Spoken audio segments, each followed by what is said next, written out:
when you blame anything else, then you're under anything else's power. Yep. But when you can own it 100%, then guess what? When you succeed, it was all you. I think the biggest problem that most companies just repeat and repeat and repeat is once they know there's an issue, they don't act on it, and they don't act on it fast enough. If I'm going to take my time to educate you, then I want to see you actually do something with it, instead of it just being entertainment. Integrity, integrity, integrity. Be true, say what you're going to do and then do it. And then pay attention to how the world finds you. Hello, friends. I'm Adam Loveridge, and welcome to the Home Services Marketing Podcast, From Growth to Acquisition. I'm the owner and founder of Blue Forge Marketing. We are a home services marketing agency specializing in heating and air conditioning, plumbing, remodeling, and garage door contractors. For more information about Blue Forge Marketing, visit us online at blueforgemarketing.com. Hello, and welcome to the Home Services Marketing Podcast, From Growth to Acquisition. My name is Adam Loveridge with Blue Forge Marketing. I'm being joined here today by John Jauvenaux with BB Septic. They are out of Northwest Arkansas.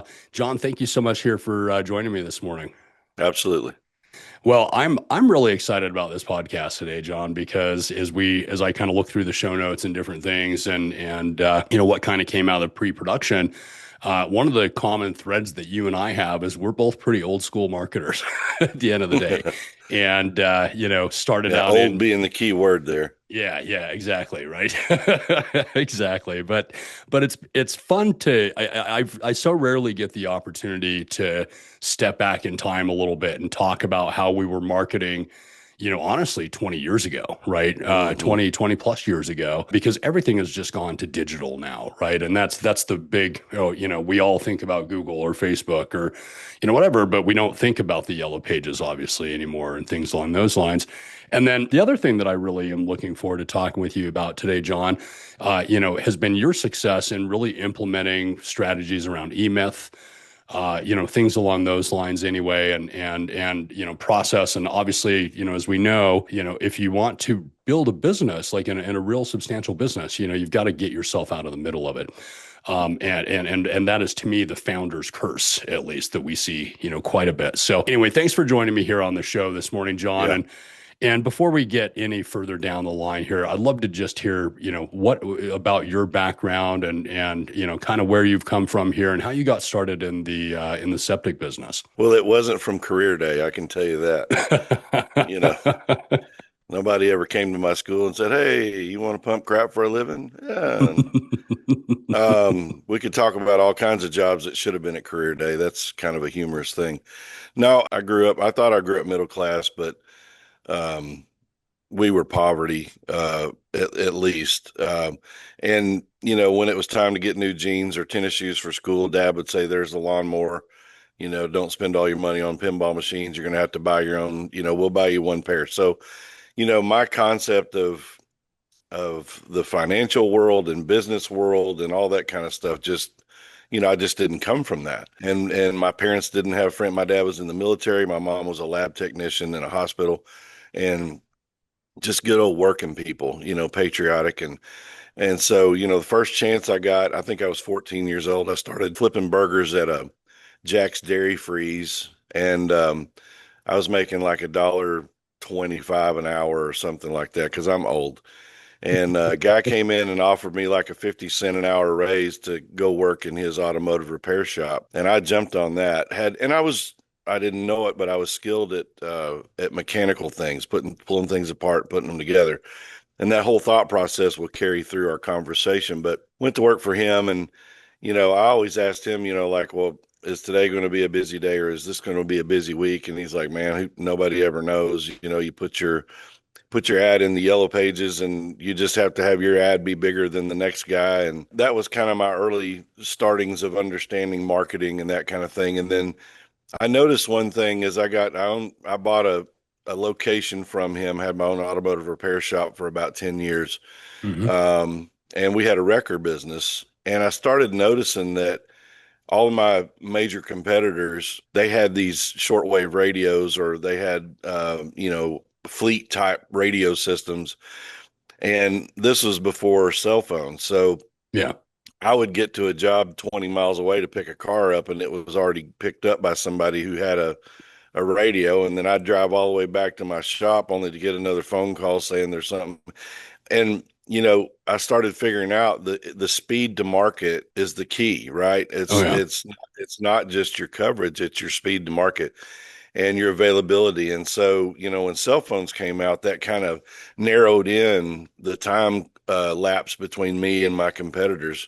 Fast forward to I crashed that business to 250 grand in debt. I didn't file bankruptcy. That wasn't where I came from. Nope. No Right. offense. If anybody else does, everybody has their own path. But I moved to Northwest Arkansas to pay that bill off. I started working on fleet trucks at night and mechanicing during the day. And one of the companies that was my fleet customer was the company that I've owned now for like 31 years.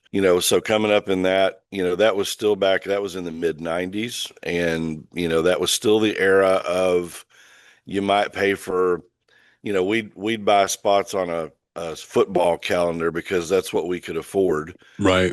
No way we could afford TV or radio.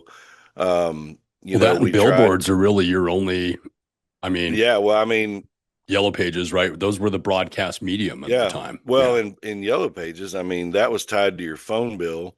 It was really kind of a monopoly in a way because, Hmm. you couldn't, once you signed that agreement, like you couldn't not pay your Yellow Pages bill and still keep your phones on to keep your business running. I mean, it was literally extortion, you know.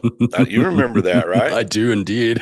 So you think, okay, we're really going to do big this year, and then you sign a Yellow Page deal that's going to cost you 1,500 a month, which was massive amounts of money to struggling Hmm. poop guys, and just to get a little page or ad that's like as big as a business card, and that was massive. Most of the time you just got like a bold line, maybe, or maybe it was in red. Yeah, it was very funny with the pricing structure, but that was our only thing. Word of mouth was the primary way we tried to build our business, and Sure. we did door hangers, we did all kinds of stuff, and fast forward to 2013 or so, I was 49 years old, and I competed in a Tough Mudder competition just to prove that I was still young and a man and that kind of thing, which is, Right. and I ripped my right shoulder out pretty bad and had to have Oh, surgery. So instantly I'm not driving track hose. I'm not driving, big trucks with big transmissions. I mean, I'm laid up for 6 months, and I'm not one to just sit around. So yeah. I started looking at, okay, well, what can I do while I'm sitting here recuperating? And so I started looking at our website. And of course, by this time, the Yellow Pages they were really kind of phasing out. They're And performing less and less, right? yeah, and they Yeah. they had started switching over to YP. They kind of rebranded, Yep. and then they started coming around trying to sell you on going to their digital platform, Yep. which all sounded good, especially if you didn't know any better. And I was just wanted to throw something in there really quick too, because you actually just described really what was the beginning of Google Places. And then right, yeah, eventually it became, Google Plus Local, Google My Business. Now I think we're Google Business Profile. But the point is that, yeah, you mentioned YP.com, right? Well, you also had Dex, right? At least that was here, the big one in Utah. And you had the White hmm, Pages and you had all these other, advertising mediums that started going digital because the print just wasn't working near as effectively. And that happened with right, me in my own real estate business. But what's interesting, I don't know if you remember this or not, but way back when Google started sending out postcards saying, "Hey, claim your listing. We've already set it up for you based right, on what we could find out of Yellow Pages." right, And they would encourage you to actually come and claim your listing on Places. Now it's like trying yes. to get a listing is pulling freaking teeth, and Google Well, is turning people down left and right. So trying it's to funny get how far we've ownership come. of a listing, Yeah. trying to get ownership because, and Yep. that's one of the things. I mean, and this is where I really got an awareness, and YP did a new website for us, Yeah. but some of their listings showed us being our address being at a liquor store in downtown Bentonville. Oh And no. I'm like, you can't even get our dang address right. Where did you even find that address? Right. Right. Well, Then it comes back to one of the original owners of our company, which was a different family. They had hired somebody that did one of those call centers where you have like one receptionist that answers the phone for like six different companies, and you rent a post office box in this office suite, and they kind of act like they work just for you, but they're answering Right. the phone for five, Ah, 10 different companies. Well, some point way back somewhere, they had hired this deal, and that address was now a liquor store. But I had to research hmm. the history of the company to even figure that out. But that's what I found, and I don't know how I found it. Our The website they did for us was horrible. It was wrong on so many ways. They wouldn't change the information. They wouldn't respond to you. And Right. I'm like, dude, you got to at least get the information right. Well, then I found out about, and I don't know if you ever heard about it. It was a deal called Manta, Hmm. Manta, Yep. They're which still out there, by the way. ended up turning into Yext. Hmm. And so what I started finding out was is that our name was listed on so many directories in the country that, I mean, we only serve two counties in Arkansas, but our business was on directories in California and New York and everywhere else. And and the more directories that pop up, the worse it was for getting the information wrong. So I found out Right. about Manta, and I got on there, and personally I paid for the subscription, and I got on there, and what it does for the audience is basically your most important piece of information is making sure that your information's right, but it's Yep. not just right in one place, it's right in every single directory. And companies like Manta and Yext, they're and now I have an SEO company that is a part of my marketing team, and Hmm. they take care of that for me. But they making sure that your information is the same on every directory is like that's the only that's like having concrete to jump off of rather than Yeah. quagmire, you Well, know. you actually bring up a really, really great point. We talk about this a lot, because obviously I own a digital marketing agency and we, do a lot of SEO and things along those lines. And we're talking about the NAP, right? The name, address, phone number. Hmm. And the bottom line of it is that since Google Places, which we talked about before, to now Google Business Profile, the fact of the matter is that the consistency of your name, address, and phone number still probably matters more than anything. Right. Maybe sort of your reviews, but one way or another, and if you think about it, right, it's like Google has always been about trust, right? They've always been Right. trying to give the best results to the end user, and while they are a mess of an operation with deplorable customer service, the fact of the matter is Yeah. they do a pretty good job of dishing up the right results for people, and that's why we keep going Right. back to Google. Well, Yeah. if I own a restaurant and you know Google's looking at where to rank me when it comes to Italian restaurants near me as a Hmm. search term, right? And you go through and you're looking at it, it's like, hey, we changed the business name 3 years ago, so half of our citations is what we call those directory listings, you Right. know are this old name and address, like this old name, right? And then we changed the phone number a few years later, and we've been at three different addresses, but we've never cleaned any of that up. They don't know where to send people, That's and right. so the likelihood of you showing up is a lot less. And so one of the first things that we always look at is NAP consistency, right? And making sure Hmm. and going through and trying to clean up all of these websites, as you found Right. early on, sucks. It's, Yeah. it really is a crappy, tedious process. Yeah. I was in my favorite restaurant around here. Yeah. I go in and I don't even look at the menu. I just ask Bobby what he's making in the back, and that's what I eat that night. Whatever Yeah. he's making for him and his family. I always try to leave him a review either on TripAdvisor or some different platform every time I'm in there, and I'm in there quite often. And I pulled up one, and it was the right address. In fact, when I pulled up the map, I think it was maybe even on Google Maps, it showed the pin for his restaurant, but it Hmm. was a different name. And so I said, dude, what is this? I'm trying to leave you a review on this platform. What is this name?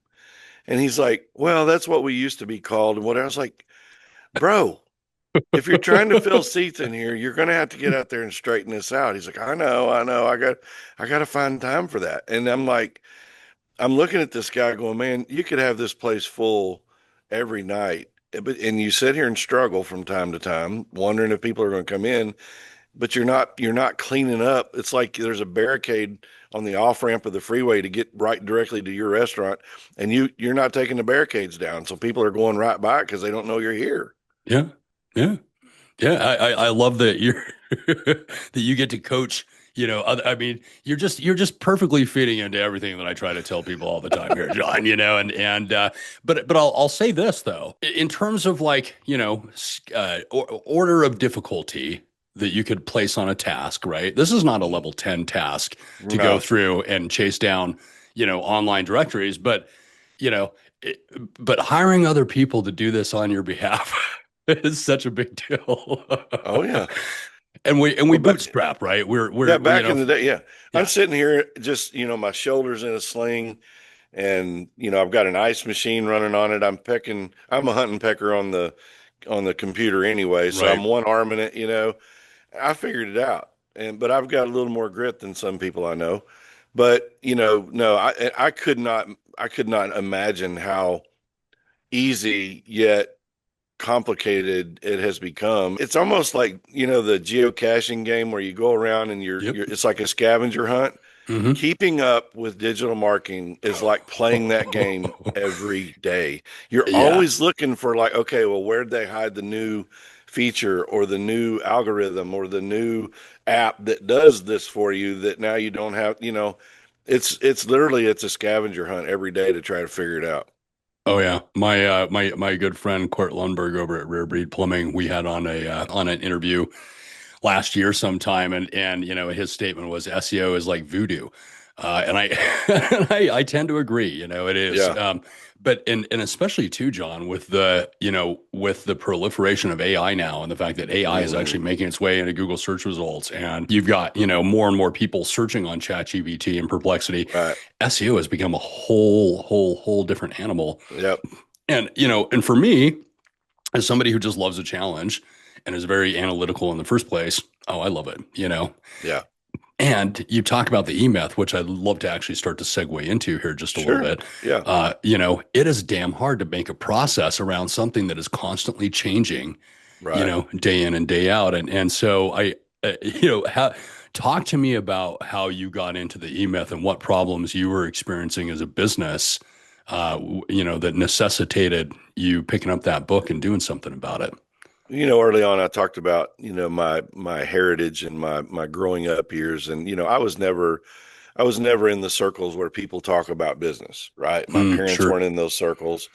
And even when my automotive business, I just didn't have anybody to ask questions. In fact, one of the reasons I got so behind was because I had no idea about some of the taxes I was supposed to be paying, and they had been building up over so many years until finally it was like, critical mass.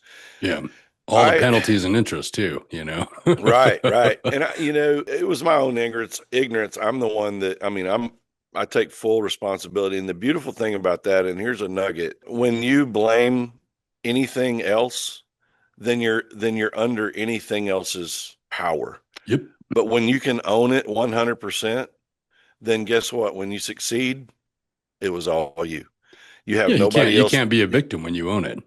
Correct. Yeah. Yeah. And so people are like, man, you just like willingly tell us you failed. I'm like, yeah, but that wasn't the end of the story. No. That was just one step in the journey, right? I started reading books. My parents were in a network marketing business, trying to break the cycle. Bless their hearts, they were both kind of socially retarded, and I don't mean that in an ugly way. They just really didn't know how to move through a crowd. Yeah. But they got in network marketing, and I can remember being, 8, 9, 10, 12 years old, going to these meetings and listening to the rah rah and, people who, have a job or just over broke or jackass or the boss or all these little acronyms they made out of it. I haven't heard the second But one. yeah, yeah. But the thing they would tell you, read The Magic of Believing or The Magic of Thinking Big or Think and Grow Rich. And so Yeah. I don't know, somewhere along the way, I started reading books and I became a part of this company in like 90, 94, 95, somewhere in there, I think. Part of And it BB was, Septic? yeah. And Okay. it wasn't until like in the 2000s that well, I'll tell you what happened. The iPods came out. Hmm. And, because to listen to books prior to that, you had to get it on a CD or you had to get it on a cassette. For those of you who don't know what a cassette is, that's why they made the number two pencil. That's a whole nother podcast. But, but the, For you when it know, eats your tape and you got to yeah, rewind that's it. exactly right. That's exactly right. So what happened was when Audible came out and when I started being able to buy books digitally and listening, I always knew that growing up I had, ADHD and real Hmm. bad. Of course, I'm the last year of the boomers, so I'm not even a Gen X. I'm older than that. But back then nobody gave me medicine. I just got my ass whooped until I acted right, and I had to, kind of self medicate mentally on try to self control and try to and I didn't realize it, but I struggled reading my whole life. If I would read a line, I'd get to the end of it and I'd think about a squirrel and then I'd be like, okay, well, what did I just read? And I'd go back and read it again. And after I read that same line like 10 times, I just got frustrated and I put the book down.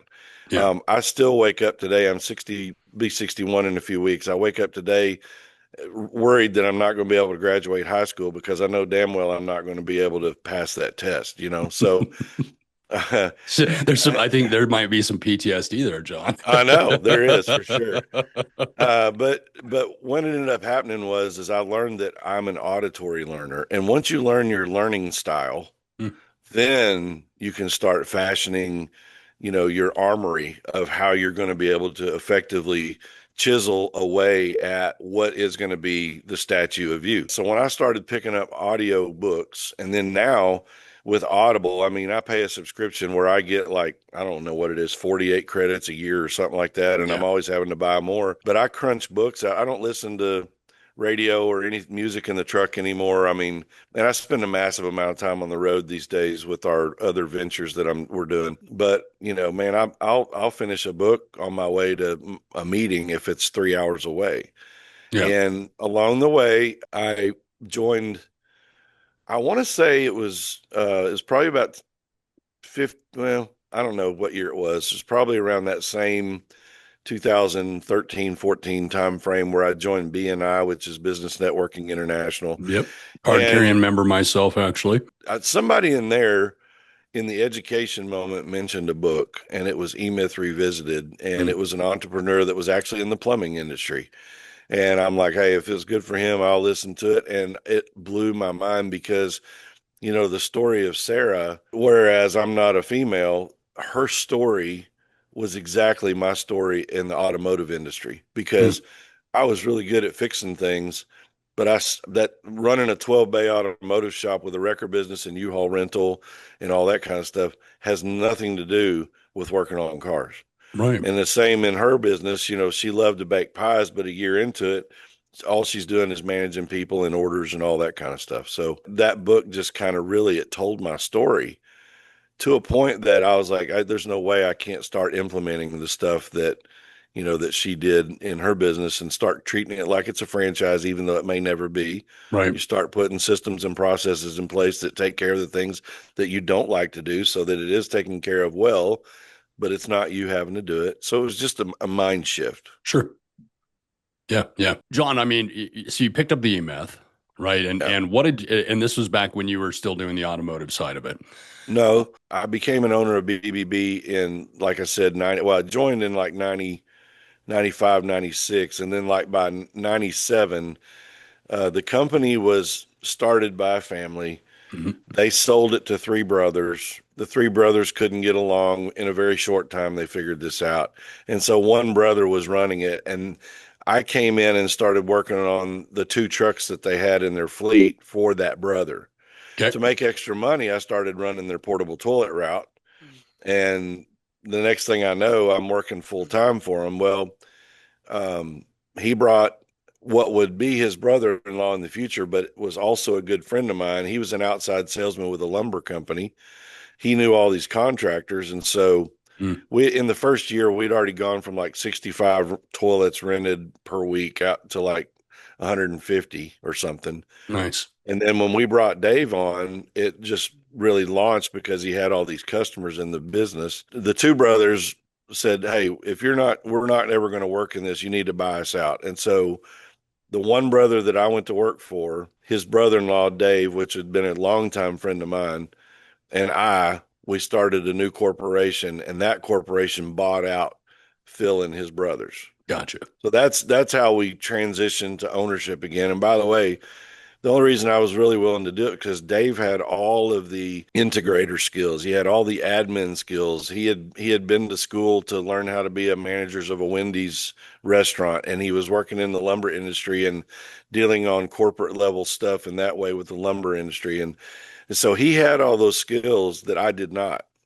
He Yeah. didn't know anything about driving a track hoe or operating machinery or keeping it running. I did. Right. And then Phil, he was like the first guy into the business, so he knew about the septic world. He didn't know that much about it. We learned a lot together going through it. But no, I'd already been from the mid '90s up until 2013. We'd been bumping along and we had never crossed the $1 million revenue mark. Right. We're struggling, and so it wasn't until we started implementing some of these ideas. I read Blue Ocean Strategies, Hmm. how to make your competition irrelevant. There was just books like that along the way, and Well, you also yeah, mentioned too, John, the integrator, right? And that mhm, obviously comes out of Traction, book by Gino Wickman, and the right, entrepreneurial operating system, which to me are so just hand in glove with the EMAP, right? absolutely, It right, doesn't matter. But what I love about EOS, and we use EOS at Blue Forge Marketing as well, hmm, is you're really systematically working all of the kinks out of your business because the real correct, difference between a major company and your typical mom and pop is that mom and pops, right, wrong, or otherwise, keep making the same damn mistakes over and over again. right, Where in your bigger corporations, and it's sort of like I don't think this is a chicken or egg thing. I think it's a because they implement processes and systems to avoid making the same mistakes over and over, and they use a meticulous process to weed mistakes and weed errors out of that as much as humanly possible. right, It gives you the opportunity to actually be able to scale. And to me, that integrator role, and it's interesting because I just brought an integrator into my agency after 14 years now in this business, right? hmm, And it's number one, it's hard to just let go. yeah, But man, when you do, and you've got somebody who wants and loves to take vision yeah, and then put it into action and meticulously go through process. And I always thought that I was pretty good at this myself, but I'm definitely more on that visionary, soft right, integrator end, I guess you could say. But yeah, when you get somebody that really, is that operational type person that just doesn't want to have to even come up with the ideas more often than not, it's really right. just like they want to catch the vision and catch the thing and just run down the road with it. That to me is where things have really started to take off. Because it's, as you know, I probably don't even have to ask this, but you're probably not still in a truck anymore, right? No, no, So number one, get yourself out of the truck. Number two, yeah, get yourself an integrator. And maybe that's the service manager initially, yeah. right? I Whatever will tell else. you, I will Yeah. tell you that you know, we had a guy that became ill, and we in our system we have what we call the bulk hauler. So I have depots set up around town where our trucks will dump, and then we've got a Hmm. a bigger truck that picks up from those depots and takes it 45 minutes out to our farm. That guy is a very crucial thing because if our depots are full, our trucks can't dump. So he's got to keep that. He's got to keep it going. He ended up with a situation, and I'm on the text threads with a lot of our different teams and stuff, and I saw where the tanks were getting full. Every time they dump, I get a message that tells me the data that I need, and I pay attention to that thread just kind of at 30,000 feet. Yeah. But I noticed that we had an issue, and the people within our army were trying to figure out what the best modality was because Well, the next morning when they got to work, I had already been there an hour or two before. I jumped in the truck. I still had my CDL.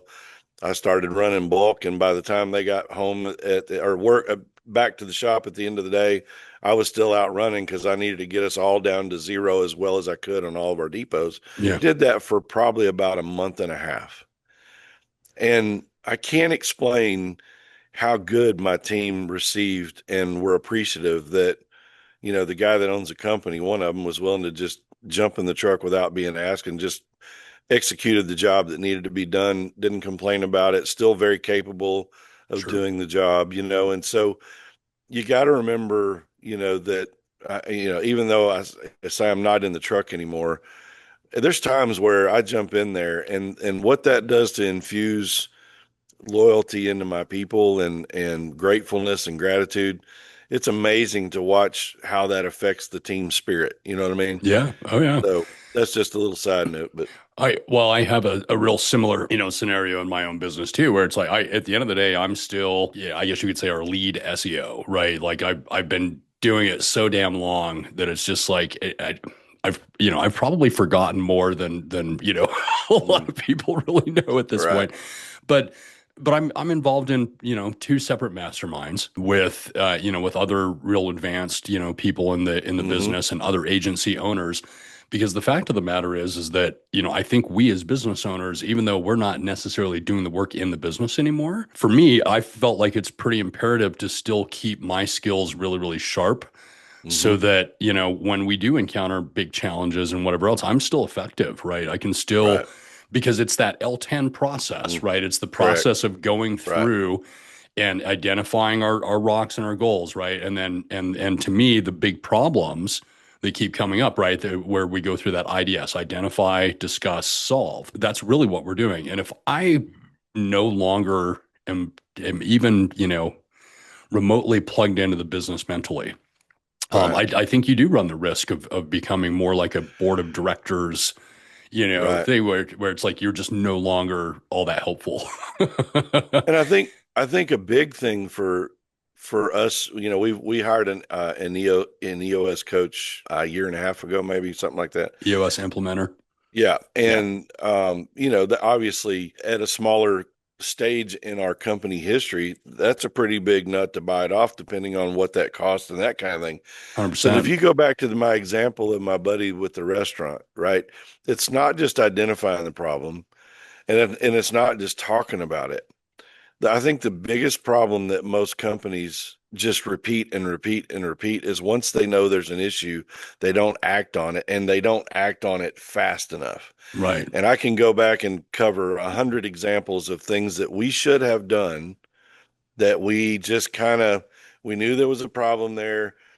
I don't know if somewhere we were hoping it would just fix itself. I don't know what we were thinking, but The ostrich you approach. you end up with this massive issue that, or even if it's not a massive issue, think about the time. And if you multiply that towards the revenue that you could have brought in that time, Yep. if he would go fix that deal, how many people are not finding his restaurant? Well, that starts compounding. And Oh then yeah. you figure out how much revenue he's lost over the last 6 months or a year. And it had to have been that way for more than 3 years because that's when I found his restaurant. So Yeah. Yeah. this problem's been lingering for 3 years and those are the things that I think EOS and that at our stage, we're finding that, it's the speed to correction Yeah. is very valuable, very Well, valuable. I love that. And, to kind of come full circle then on this, I'd love to hear about. Okay, so you buy into BB Septic. We get the other two owners out, right? You've got your integrator there, but at this point, you guys aren't really haven't necessarily started implementing EOS and these other things. And the threshold, was this unbreakable point of seven figures. Talk to me about, going from there to where you are now and what the results have looked like after implementing all of these, systems and processes in the business. Yeah, it's very much been a stair step, just one step after another after another. In Hmm. 2013, the original partner, his wife had a job change that forced her to basically move to North Carolina. And we had been at odds and struggling. And I think before he left, I think we did 685. And of course, we were still kind of coming out of the recession of, Oh yeah. oh 08, 9, 10, 11, that kind of thing. Hmm. But that's easy to blame it on that. I think we just had more problems. But I think we did 685,000 gross revenue that year. And we had gotten almost up to a million like back in 2005. So, you know, and when we work our guts off, and it's like no matter how long you stay at work, things just don't seem to go. Well, when he left, I want to say in 13 or 14, and at the end, he left in May, and by the end of that year, we were at 1.2 million. Nice. And it's just a difference in how the three of us approached anything basically. And when you don't have harmony, nobody wants to listen to a band that the guitarist didn't tune his guitar, right? I mean, it Right. just one bad player can ruin an entire symphony. I mean, real 100%. bad.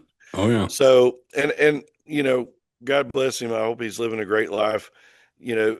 But we found synergy, and once he left, then we started identifying other people in the company that were not harmonious.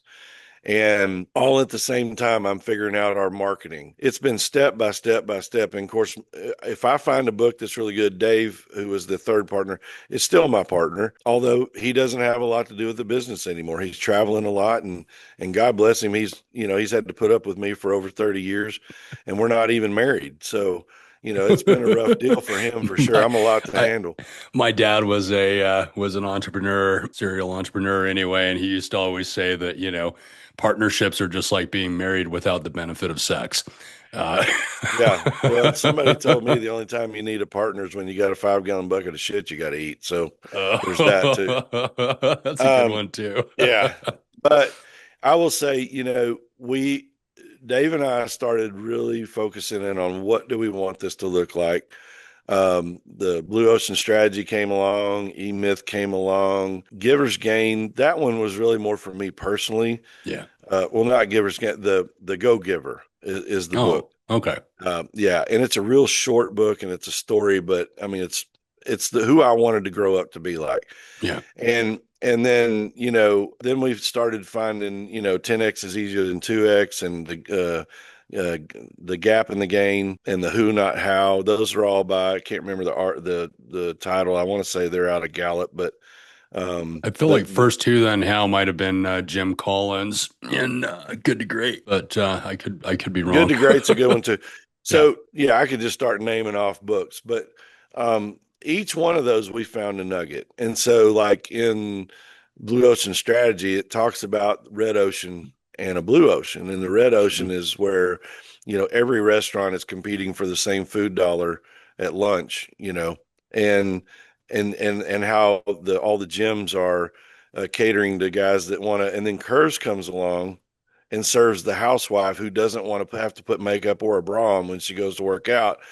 And that became the fastest growing. So the subtitle of the book is How to Make Your Competition Irrelevant.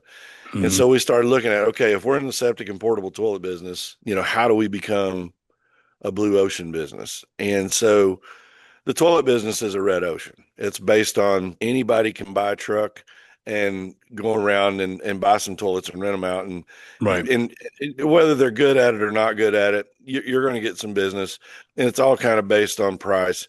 And we have people enter that market all the time. And the way they do it is they come in and they undercut us. And we're like, okay. And that company will be in business for 6 months or a year or 2 years. And then we get those customers back. It happens all the time. Right. But the septic business that requires some skill and some knowledge and some expertise, and 100% of our marketing is education.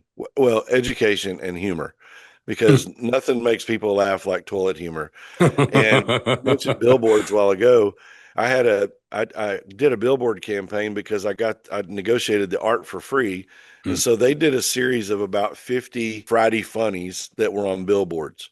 And I got our social media team they had to give us that artwork, and then my social media team put that Friday Funny out on our social media sites at the same day that they were on billboards down the interstate. Yeah. And I was paying for the art more than I was paying for the billboard, because our industry, I don't really, that billboard's not really where we need to find our customers.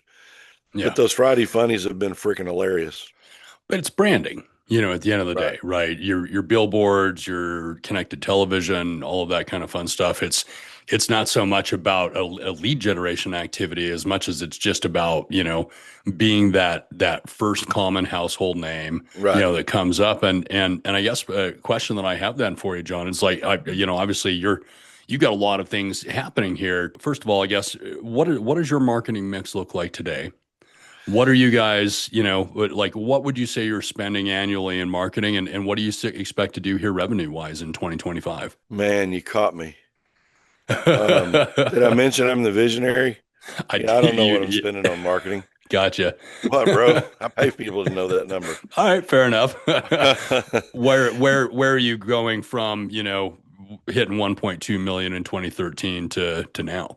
So, we're going to be somewhere 375 or four this year.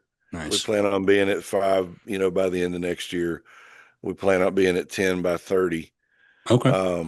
What I'm doing now, I've assembled a team. You know, the lady that handles our website was a part of my BNI group. She was just getting started. She was barely out of teenage years, Right. and she had websites by Aubrey. And in BNI, you give somebody a shot. So I gave her a shot when we were trying to get away from YP and all YP. that kind of stuff. And so she was able to do that. Well, she had a friend that she homeschooled with that was working for Walmart's ISD, um, that was doing SEO on the side and had a passion for it. I became his first real customer that paid him enough that he was allowed to leave Walmart. I wasn't the only one. Obviously, he needed more than just me to leave his salary with Sure. Walmart, Sure. but I was his first anchor customer. And so Yeah. he's a ninja when it comes to SEO. In fact, he doesn't even accept customers. He has one segment of customers that he's going for right now, and it is not in my industry, and which blows my mind because he built everything that helps us be who we are today. So he should have just been able to wash, rinse, repeat, but he Yeah. chose a different industry. I'm fine with that. Yep. But she introduced me to him, and then in our BNI group, there was a lady that was a bank manager. They did a shift, and she lost her job, and I took her to lunch, and I said, "Listen, I'll pay, I found some course, and I can't remember who it was by, but it was like a 14-week course, and it costs 2 or 3 grand. But when you go through that, they were teaching at that time, and this has been probably 8 years ago, about social media and all the different platforms and how to be Google verified and Mm-hmm. be a Google partner and all these other kind of things." And I said, "Listen, I'll pay for you to go through that." I was learning. I don't have time to do it. I was fixing to do it on my own just so I could keep moving us forward. I said, "But Sure. I'll pay for you to go through it. And if you get like 6 or 8 customers like us, you'll replace your bank salary, no problem." Well, she did that. And then I've got another guy that I use that he does a lot of our blog writing and stuff. Mm-hmm. We've got a company that does our press releases. Um, I still go out. Last week I spoke for a real estate firm that had like 30 agents, and I just did a septic 101. Like, Yep. if you're going to represent a customer that is on a system that has a septic system, here's the things you need to know so that you can fiduciarily, you know, res- be responsible for helping them make the right decision. And I do that a lot. I speak for real estate companies because it just gets us in front of the people making the transactions happen. But all of those things together, every first Wednesday of the month, I have a marketing team meeting, and I buy all those people lunch. And of course, most of them have teams now. So I usually invite them to bring one or two of their team members, and we cast the vision for, okay, what are the things we're going to cover this month? What's our blog post need to be about? What's our SEO need to be? What are the key search that you've seen people searching, so we can do more on that? What events are we renting portable toilets to that are fundraisers for good causes that we can help promote those, and then the backlinks to their events cause more relativity for our site? So we talk about a lot of that kind of stuff, and I really kind of I hover at 30,000 feet, and then I come in every first Wednesday of the month, and if there's something that I need to talk about with somebody, I don't have a problem calling them or emailing them, but Sure. they pretty much run on autopilot based on the vision cast every first of the month. I love what you're talking about here in terms of bringing your marketing teams together. And obviously, these people don't work for you in-house.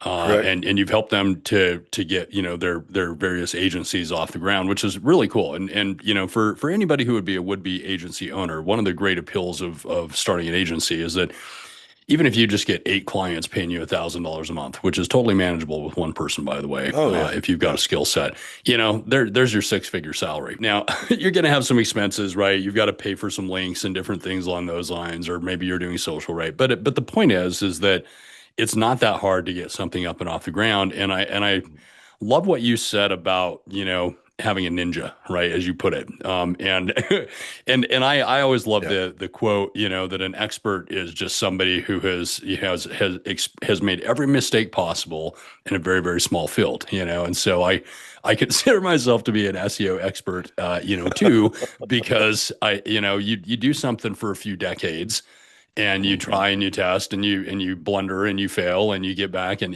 so it's Right. like you Yeah. just learn how to do it.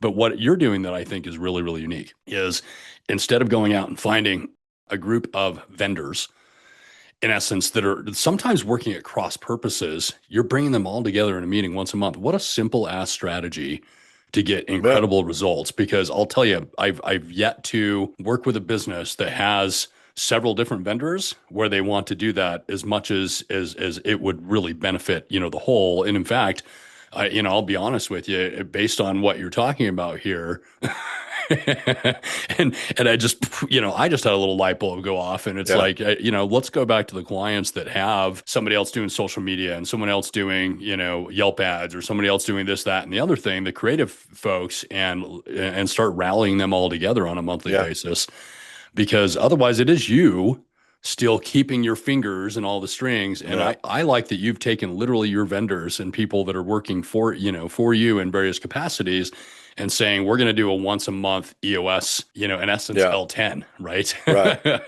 Yeah, and I hadn't even thought about calling it that or for that purpose because I was doing this with them long before we hired an EOS coach. Yeah. But I was at a trade show a few years ago and I found a system that basically you attach it to QuickBooks, I think it was, and Mhm. 4 hours after an invoice is generated, a message is sent out to my customer saying, "Hey, thanks so much for letting us take care of you today. Would Yeah. you recommend us to your friends and family?" Hmm. If they reply yes, then it says, "Oh, that's awesome. Would you care to leave a review on whatever platform you found us on?" Right. And we went from zero to hero on reviews. We had good reviews and we had Sure. several. Our competitors had like 5 or 10, and we had like 25, right? Yep. Well, now I've got like, I don't know, it's well over 1,000, Yep. and our competitors still have 5 or 10. Well, you're And talking about automation here too, right, Sean, and, yeah, and that is such a big deal because if you've got to absolutely. think about, every time I close an invoice, I need to go send out a No, text message, forget about it. yeah, it's got to You have a know, system. So I came back to my SEO guy, and because he's the one that understands the relevance, and he's the one that is like reviews are king. Got to oh yeah, make sure all of your, what'd you call it, the name, address, and the NAP. nap, I'm going to yep. remember that for future conversations. I'll be like, man, I really know my NAP. But the but what I did was I came back to him. Well, he ended up going out and actually becoming a reseller of that company's product. Hmm. And of course, we were his anchor customer on that. And so he began now, unfortunately, we're not using that service with him anymore because the enterprise software that we use to do all of our scheduling and routing and invoicing and all that stuff. Handles that Uh, now. yeah, now we have uh, that enterprise software taking care of that mode Yep. of having that happen. But just simple things like that. When I'll see something on a TikTok or an Instagram reel, and I'll call whoever on my team I think would be best to fit the answer, and I'll say, okay, should we be doing this? I was talking to a guy a couple of weeks ago, and I'm one of our companies that we've spun up to vertically integrate and and whatever. I'm going around to a bunch of different conferences, Hmm. and he's got a service where basically we can put ads together.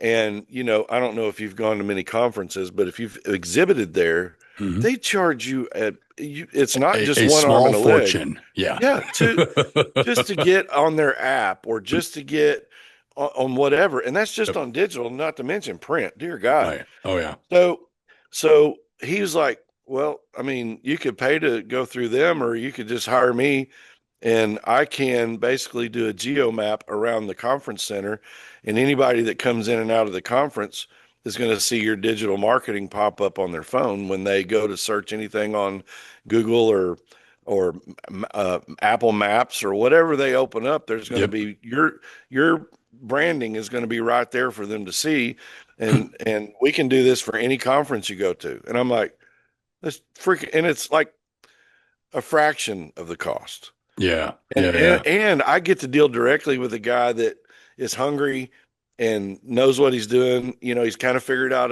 a system that he could sell.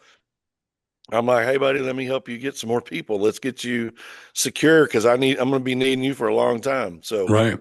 Well, I love that attitude that you have, honestly, where it's just like, I'm going to also help uplift everybody else. And one of the things that I'm really, I'll tell you, we could keep going for hours. oh yeah, yeah, I could keep picking your brain here on all the different tactics and strategies that you're using to get your message out there. How you're running the operations of this, and it sounds like you guys have a really well put together thing. And that what I really have appreciated most is just recognizing that it's not about any single thing. And I've always said that, that marketing is like fishing. Okay. And if you and I go fishing together, I'm a terrible fisherman, by the way. I don't have the yeah, patience for it. Okay. But if we go fishing together and you show up, with your fly rod and you've got like the perfect bait and all of these other things, and like you are an expert at this. Okay. But I show up with 10 poles. I am probably hmm going to catch more fish than you, right? I've just got more hooks in the water. And I love what you're. Depends on if you have the right bait, though. Well, that's a good point. That is a good point. That is a good point indeed. But all things being equal, the more I'm getting out there in my local community, whether that's through traditional advertising, right? Obviously, Yellow Pages isn't a thing anymore, but direct mail still is. And Right. we've certainly pushed maintenance memberships and different things along those lines and various offers with direct mail. Absolutely. You've still got all of those online listings that you're on, as well as Google and the whole ecosphere there, but you're doing BNI. And, BNI to me is the epitome of really local, grassroots referral marketing. And I look Right. at how much business I can attribute to BNI for us, as well as what we actually put back in there. And I love that you talked about the giver's gain. And so I think that the key that I'm trying to get to here is that number one, it's really about recognizing for our listeners that if you're not marketing and if you're not making that part of like what you do on a day in, day out basis, you're going to be stuck to those very hmm few channels that are free, that take a lot of your time, but don't, Right. and yes, they generate a return on investment, but it's got to be part of a whole balanced omni-channel Correct. approach to getting your message out there. And I just, I love that you have taken that giver's gain mentality from BNI to help build up the people in your network that are ultimately going to be the ones that you want to use to market you for the next, few decades. Sure.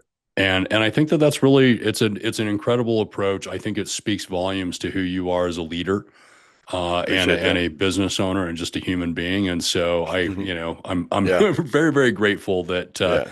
that we've gotten to hear some of your philosophy in a little bit more of an indirect fashion. And it's no wonder that you're successful at what you're doing. And so, Thank you. I'm really, really just impressed with what you've got going on there, John. And this has been a fantastic, way to, I think, educate more and more people. And I suspect, and correct me if I'm wrong here, that you're probably pretty open to talking to other home service contractors out there and sharing more of Yeah. your story and strategies. Yes. And I'll answer that. And maybe y'all can edit this in the right way. I want to point out something, though. When I Please. interrupted you to say, you got to know your bait. Yeah, one of the first, and this kind of goes with what you just asked me. Okay, I need to know from you if you want to know, you can have 10 polls in 10 different social media, digital media, print media, radio, billboards, whatever. If you don't know who your target customer is, then you don't know what bait to use. that's true. And I ask people all the time this one simple question. Who is your one customer that you make the most money on with the least amount of effort? Yep. You know how many people can't answer that question Oh, I'm sure a lot. that are in business? Oh yeah. They don't know. No. I guarantee you, I know which customers are mine that I make the most money on with the least amount of effort. And that's so I know what bait that I want to use to go get those customers. Yeah. And when I have the opportunity, and this is back to your final question here or your latest question.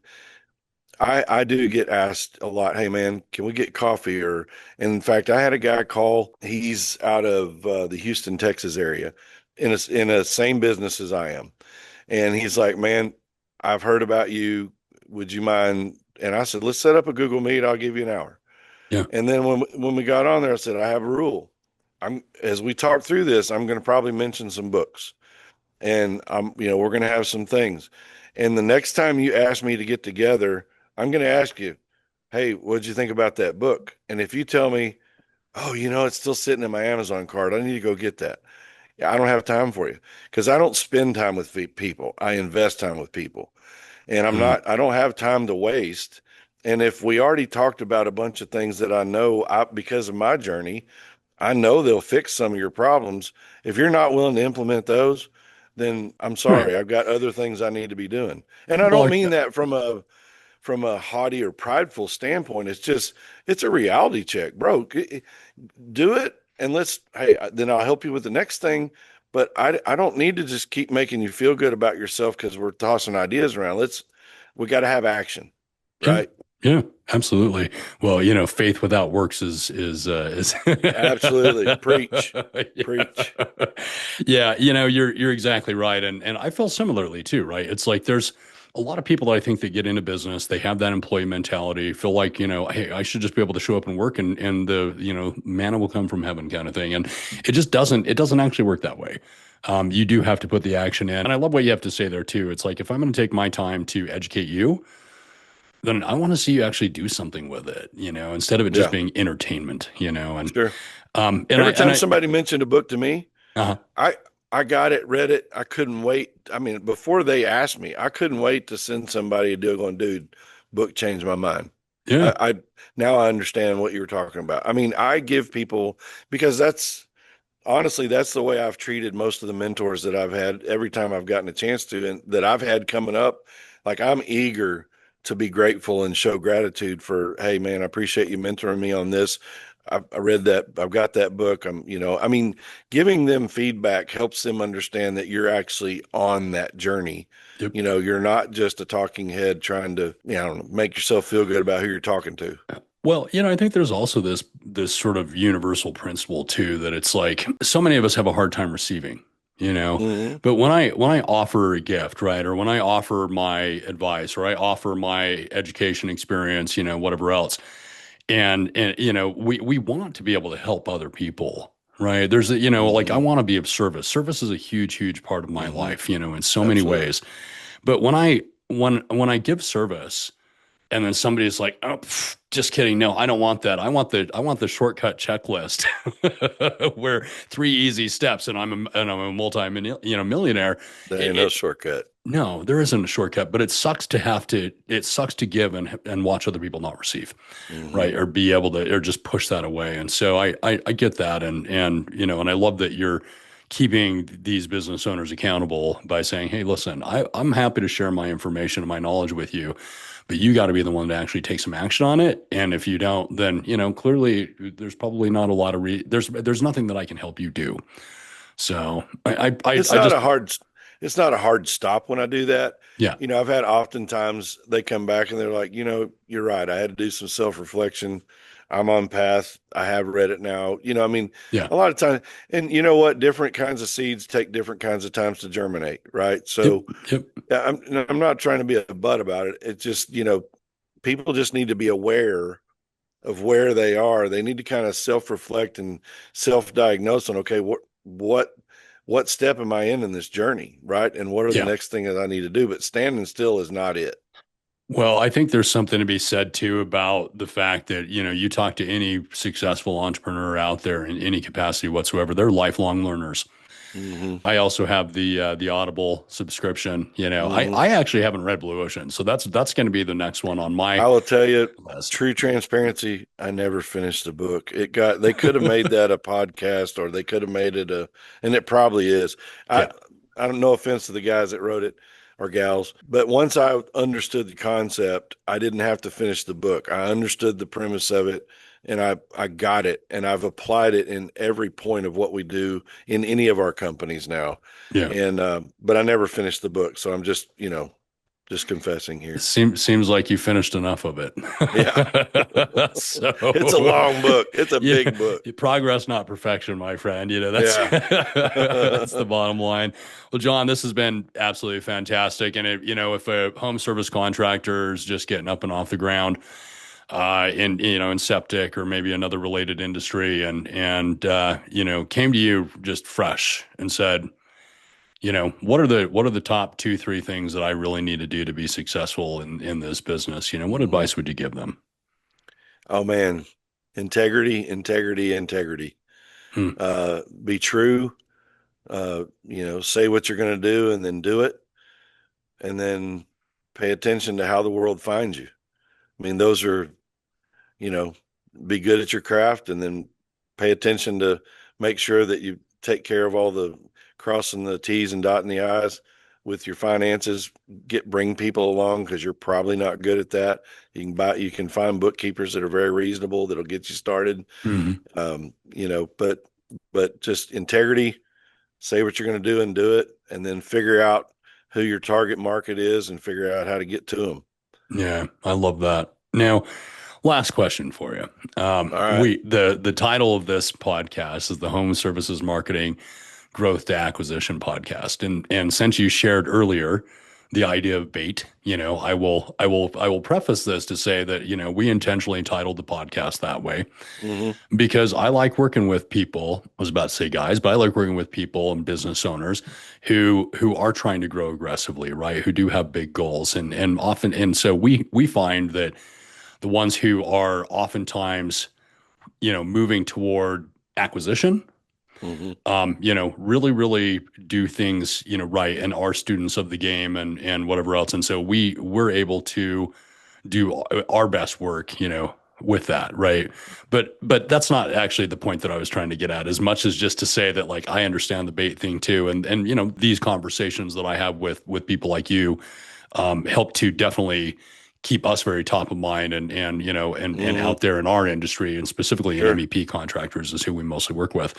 But with all that said, you've been doing this now for a while. And my question to you, John, is, do you see an exit strategy here? And what does that look like for you?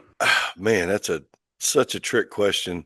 Um, prior to EOS and prior to some of this other stuff, I would have said, yeah, just somebody write me a check and I'll go do something else. Mm, Um, since we've been on the EO, and I've got buddies that are doing the same thing that'll tell you the same thing. Once they figure out that you can actually get a team that will actually work and do what they're supposed to do, and they bring their passion to the table as well, and it's right seat, right fit, and it's, and you start getting synergy. And my partner's 65, fixing to be 66, and he's literally been gone for a month with his family and his fifth wheel traveling all throughout the West. In fact, he's probably been through your area. He's on our L10 meeting once a week when he needs to be, but he's enjoying life and he's still getting paid, right? I'll be 61 in a few weeks, and we've started the clean water farm, so we process all of our own wastewater. Then I invented a machine and got it patented that is a receiving station for wastewater plants. So now I'm traveling the mm, country, speaking at wastewater events about new processes in the wastewater industry, and we're setting trends there, and we're manufacturing and selling those machines. And then we've just started another company that we will basically turn the biosolids that come out of the wastewater industry into something that's very valuable for the environment. Mm. And so all the while, I can't tell you how many trucks I've got out today, who showed up for work. So people ask me, "Hey man, you're 61. When are you going to retire?" And I'm like, "Wow, why would I retire? I'm doing everything I want to do every day." Yeah. I mean, I'm sitting here on a Monday morning on a podcast, right? And I don't know if all of our trucks started today or not, but I've got teams and I've got people in the right seats and they're doing their thing. If somebody comes along with a big check, we're not opposed to taking some money, but I don't feel the need to put an end point at what we're doing. We're building something that I get emails and calls every week of somebody saying, "Hey, I want to buy your company." Right. And most of the time it's I just delete it. There's been a few of them that I've entertained conversations with, and then once they figure out how big we are and what all we've got going on, it's like we're not just easy picking. And I'm Right. not a guy that's struggling and praying somebody will just write me a check because I don't know what the future holds and I want to get out of it. We're Yeah. not that. And Yeah. so because we're not low hanging fruit, and I did have one that reached out to us and they're like, "We really see what you've done and we're trying to do the same thing. We might want to think about bringing you guys on and making you the anchor so that we can take your and implement your model across all the other ones we buy." And I'm like, I mean, that sounds interesting, Yeah. but that's not something we're not running towards that. We've got a great team. We're family. I don't see a reason to exit. We're not motivated by money. We're actually changing some lives and doing some things in the industry of wastewater that are making a difference. And I mean, if you're doing what you're passionate about and it pays you and you got a system, then why would you sell an oil well if it's just pumping money every day? That's Just passive leave it. income at that point, Yeah, just leave it to your heirs and keep going, man. Yeah. So Yeah. Well, I absolutely love that and feel kind of very much the same way, honestly, because it starts to become this point. And I think there are a lot of entrepreneurs that get into this with the idea that like I am building something to sell, and that's yeah, great, right? And it it's like is. Yeah, and they want fast growth, they want, I mean, it's just, the numbers are going to sell that thing, right? And even though, profit is in EBITDA are the real metrics, obviously at the end of the day, the fact of the matter is revenue growth, says something to people and I think it gets VC and private equity oh yeah, excited, sure, sure. Yeah. But I feel like oftentimes these guys are just holding on for dear life, Hmm. trying to manage, rocket ship growth for, an extra 1% on the multiplier.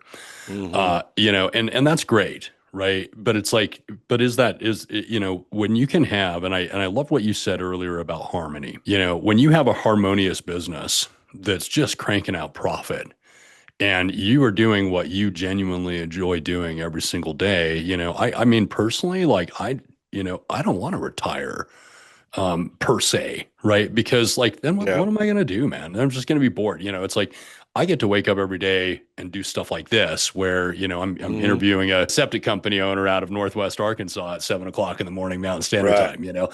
What a life! Like honestly, what a what an incredible thing to be able to do, to be in your passion. And I don't do the work in my business anymore. Right. Hmm. I develop strategy and I still am very plugged in on that, but Right. you know, it's not like I'm showing up in the grind every single day. And I think that that's what people maybe don't realize and could realize is that when you build a business and you build it right, and you build it off the EOS system, or you build it off of the E-Myth idea, or really it's all the same stuff, right? Build a Hmm. business that works without you. That's when you genuinely have freedom. And that's when things start to really become a passive income play. And I think that we really get to, as entrepreneurs, focus on our highest and best use. And what I love hearing about you and your highest and best use is like, hey, here's the things I'm really trying to do in the industry as a whole. And Right. yes, we have this profitable company that runs over here and funds it all, and what a Yeah. gift. But what I'm doing with you today has nothing to do with my industry. Right. But you can bet I'm going to use this as something as a credible piece, right? 100%. When I'm talking to other people in our industry or whatever, and they're like, well, I mean, yeah, I've been on several podcasts, and all of that builds. And I think the thing to note is whether I'm building it so that you are going to be acquisitioned, or whether you're building it as a legacy piece for your family, or whether you're just doing it because you need something to do today. Whatever the reason is, best practices are best practices. Yeah. You know, you got to get down to the basics and systems and processes. And the better off you are is if you can start those early when you're small, and you can glean relevant knowledge from people who have already done it. So you've got a roadmap. I used that analogy. I had a guy I was talking to. He's wanting to do a clean water farm in his area, and I'm like, bro, I've got all the permits. I've got all the designs. I've already paved the road.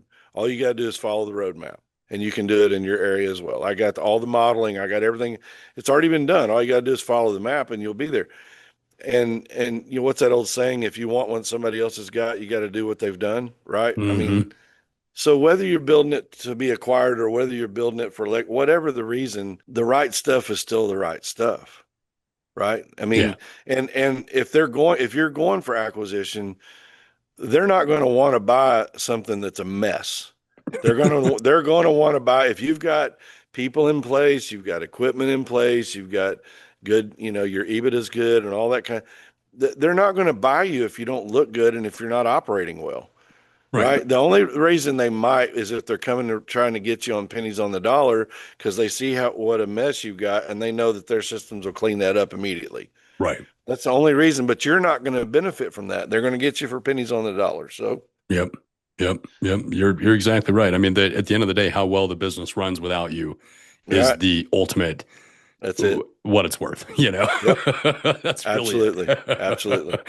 Well, John, thank you so much for coming on Yeah, Adam, this here. has been really good. Yeah, this has been really, really wonderful. And, for our listeners, I've been meeting with John Jauvenaux today from BB Septic out of Northwest Arkansas. My name is Adam Loveridge. I'm with Blue Forge Marketing. This is the Home Services Marketing Growth to Acquisition podcast. And, thanks again, John, for joining me. You bet. This has been Let's an do it absolute again. pleasure. I am 100% game with that. So, All right. and for everybody else, we look forward to catching you on the next episode.